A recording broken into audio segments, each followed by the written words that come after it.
سڵاو جەماعەت، ئەمڕۆ ئەمەوەیە دەردەدڵێکتان لەسەر خۆ گەورەکردنەوە لە میدیادا لەگەڵ بکەم.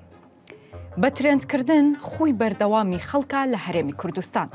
ئەکزێتەوە بە جواب مەدەوەک مامۆستای زانکۆ.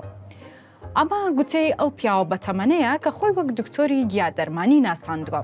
ڕاستیەکەی خۆ قسەکانیشی خۆشن. ئەکزێتەوە بەچک جواب مەدەوە. ئەم پیاوە بە وەڵامی کورد شێ دەبێت. هەر بۆیە بە تێست و کاریگەرێتی دەرمانەکانی داوا لە بەکارهێنەران نەکات کاتێک هەستی پێدەکەن هاوار بکەن.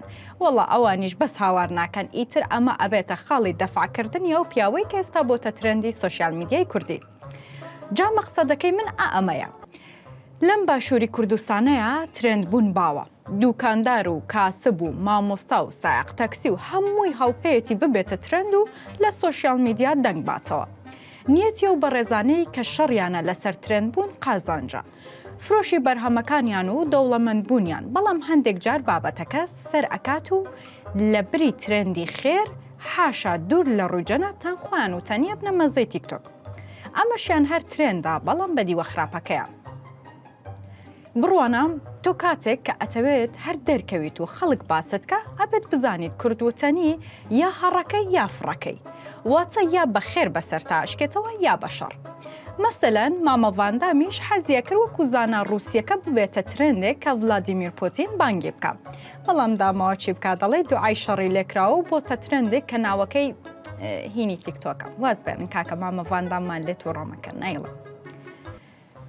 جاخۆوە هەر کاسبکاروشن نین کە هەڵپەی بە ترێند بوونیانە. بەخوا بینی خۆمان بێت مامۆستای زانکۆ و نووسەر و ڕۆژنامە نووسەکانیش لە هەوڵدان ببنە ترێند. جاخوا نەکە ئەها گوێی شەیتان کەڕبێت. هەنێ جار ئەم موسەقەف و شتانەش ئەبنە هینی تیکتۆک. ئەها ئەوەی خۆیان پێڵن مەزەی تیکتۆک. لاچە کاکە قسەم پێ مەکەن. قسە ناکەم تکایە. ئەمە چیە نووسراوە؟ برادەرانی کۆنتڕۆڵ بڕواکە نایخوێنمەوە. ئەمە چیە نووسیوتانە؟ ئای بە کاکە لای بن. ئادەی بە ساقەتان بەم شفتەن دلێت. ئێ کاکە بۆ نایسڕنەوە ناڵێم هیچ ناڵم.